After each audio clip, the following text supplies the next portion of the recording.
Good night, everyone, and welcome back to the Nocturnal Corner with Bat. Today we are going through our next epic weapon showcase in Crossout, and this time it's going to be the Snowfall rocket launcher. So I'm going to try to make this quick so I'm not wasting too much of your time.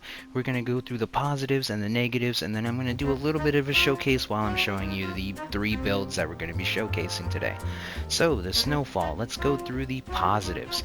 So the positives is that right here is going to have a bit more durability than the Miller. I think it's about 30 or 40 more, and it honestly feels like more because this thing is pretty tanky. It almost feels like there's a secret damage reduction, because when I was playing with this thing, obviously it's a pretty sizable rocket, right? You're gonna have to slap this thing in like stairs or like a wall, and it's gonna be a pretty big wall right in front of your vehicle, and it can take a hit. Like, these things take hits pretty good, and you don't really want to be stationary with it, so it's going to be a that's a decent little perk right there. Another positive is that it only uses 5 energy, and I say that's a positive because you can actually get 3 of these bad boys on there, and maybe a reload module to really help it out. The last positive I'm going to say about it is that it has a lot of damage and a lot of explosive damage. So this is going to be very good. So you're going to have that good blast damage in there if you actually make your shots, and it hits pretty hard. However, in this case, there might be a little bit more negatives that overweigh those positives. So now going into the cons of this weapon, the fire rate is a little slow because it has to reload and it charges up. So it's going to think about the waltz. It's going to be kind of like that, but I think it's a little bit slower, so that kind of sucks. And for a frontal weapon to have to charge up, so you can't, like, it's not a turret. You can, like, it has a larger cone than other frontal weapons, but it still sucks that you're going to have to charge it up. And that is actually going to come into play with the other negative. The bullet drop and the velocity are ass. Like, ass. Like, it sucks. It's terrible, and having to charge it up means you're going to have to do even extra aiming with that. So think of this. You got a target that's like 100 meters. You're going to have to, 1, charge it up, so you're going to have to follow in front of him. But then you're going to have to follow in front of him a little bit more because the velocity is slow. And then you're going to have to know how to aim up because it has a terrible bullet drop.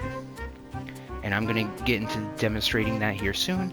But here's the other negatives for this weapon, is that it is pretty big.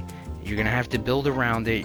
It's going to be not awkward because it's a square shape. It's not too bad to build around. However, it is sizable, so it's going to be a little bit more easy to hit. Luckily, it has all that durability on it. And the last negative that I can think of is right here, where it has a very situational perk. Like that 50% reduction to rocket launcher projectile explosion is like, you're not really seeing crickets, even though they got buffed. Maybe like on PC or something. You're not really seeing snowfalls like ever. You don't really see the other course rockets that shoot 2, maybe low power score, and you never really see hurricanes or the pyras. And even if you do get hit by those, it's rare. You don't really see a lot of the other rocket launchers out in the game. So the perk really just feels like it's meant to counter yourself. Because, to be honest, out of all the rocket launchers in the game, I think this one is really meant for that close range combat, and you're gonna have to do basically hit and runs. So I'm gonna do some demonstrations with this knowledge, starting out with our first build, debut run by Micah. I apologize, I don't know how to say that second part. So Micah's build here is going to be pretty simple. It's going to have the Omni box, a little bit of armor here and there. It's going to have that basic reload module, which is going to be pretty nice at low power score, and it's only 5k. So this weapon, since it does all that damage and most of the time people are grouping up, getting close, this is where it's really going to shine. So if you're not doing the hit and run, as long as they're all grouping up together like that, you'll still have a good chance of hitting them. However, I'd recommend getting in close, because even if you do hit them at a distance, the chances of you getting the full potential of this weapon is slim to none. And I think I have in some of this video where I actually managed to hit them at distance, but it doesn't really feel like it did too much. So if you look here, it does seem like it's in a good spot. You know, it's blocking the cabin, since, you know, this thing doesn't have a whole lot of armor on it. except for the front, thanks to those two weapons, because they can take a hit. So you're going to want to line it up. We're going to get to the line here for 50 meters, and I'm going to show you exactly what I mean here. 50 meters. You can see that took a decent amount of time for that distance to get over there, and you see I'm aiming right at the cabin, and what happened? It missed. And it missed twice. So it's not even that it's too inaccurate, it's just that the bullet drop is pretty bad. So you're literally going to have to aim up at the 50. So if you're really going to be playing this weapon, if you're not too close to the enemy like that, you're going to have to be playing basically this type of playstyle. Basically just like that, and you see the charge up means that you're going to, if they see you and they're shooting at you while you're trying to do that hit and run, you're going to have to sit there and take it before you can retreat while your weapon is basically charging up. And this is where I believe the perk is going to come into play. It's just so you can take that little bit less damage and your weapons aren't going to be sparking right off the way. Like, it's kind of lame. So really this is... If you just mess up your charge up and hit and run, it's just to counteract yourself from killing yourself.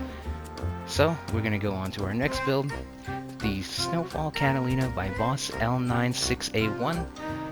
This is going to be a very solid Snowfall build. Like, I was actually pleasantly surprised by this one. It is very maneuverable, it has a great acceleration, and it's very tanky. Like, for a Catalina, this build can take a hit. Even though it only shows I have less than 2k, you will definitely feel like you have more. And your snowfalls on this build just feel like they never pop off. And because they're above the cabin, like, this should be like an obviously the higher it is, the better it's going to be for that distance.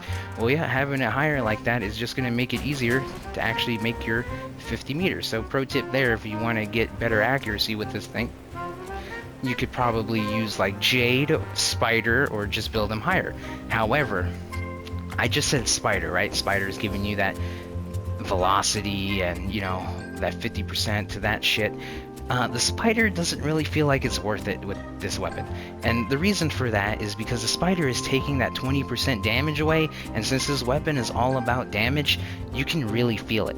Like, you really feel that 20%, because even though it's giving you that 50% more, it still feels like the bullet drop kind of sucks and that the velocity is still kind of slow, and it's still kind of making you basically do what you're doing now, where you're going to have to perform hit and run tactics unless the enemy is fighting one of your teammates, and you can just get those pop shots off. So it doesn't feel worth it. You would definitely have a better time just learning how to work with the bullet drop as it is. So keep that in mind. And it's also going to be better to use things that are either going to boost your overall damage or your explosive blast radius. So my recommendations is use something like the Humpback, the Catalina, or the Harpy. So keep that in mind. But you can see, very solid build, very maneuverable. This thing turns fast as hell. This thing can take a hit, and with that Catalina perk, you know, everybody knows the Catalina is very strong in this game. So this is a very solid build by Boss. Next up is going to be Garfield Mobile by Non-Exotic Sand. This is another very solid build. You're not going to have that bonus that this one kind of has, where it's built on top of it. So you're going to have to aim up with this one, sadly, but this is going to be another very good build, and this one's going to be having the Harpy, so you're going to get that bit more of blast radius. Very, very solid. And you can see that blast radius definitely helps. So you're either going to do that overall damage or that blast radius, and both of them are a solid choice for this build. And you can see, again, with the Omni wheels on a very fast cabin, this is how I think this is really meant to be. Hit and run tactics with these lighter builds that are going to boost your damage. And another good thing about this one versus the other one is that it has the Eagle engine, which I think the other one had a reload, so you kind of want to take it how it is. You could basically do your hit and run with either or. The reload is going to help you get back into it, while the Eagle engine, since it's giving you that plus 10 to your KMs, you're going to be faster so you can get in there quicker. So basically, it's pick or choose your preference. Both of them are very solid, and you can definitely see that it feels great with both.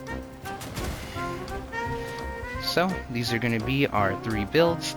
All three of them worked like a dream, so if you're going to be using the Snowfall, these are probably going to be your best options, either a low power score where it's your armor, or a high power score with Omni Wheels using a cabin that's going to boost your damage. Now, there is another negative I didn't mention, and it's basically that the Snowfall is not going to be a buildable rocket. This one is going to be DLC only, and I think it's going to come out with like those Christmassy packs with this ice box. However, if you want to get a third one, or if you just don't want to buy a pack at all and you just got some extra coins and you want to try a pretty hard kind of rocket to use, I'm not gonna lie, you can get these weapons pretty cheap on the market since everybody thinks they suck. Like on PlayStation, for example, these weapons are only like 250 coin, when most other epics that people actually enjoy are like 800 to 1,000 plus. So that's kind of saying something. But if you can get through all that, this weapon can perform decently for you, but in a lot of situations, you might find yourself in a bit of a pickle. Anyways, that's my review of the Snowfall. If you enjoyed this video with my gameplay, please consider subscribing and liking. I'd greatly appreciate it. And I hope you can find your favorite spot on the ceiling with your little bag of popcorn. And you have a great night, guys. Thanks for watching.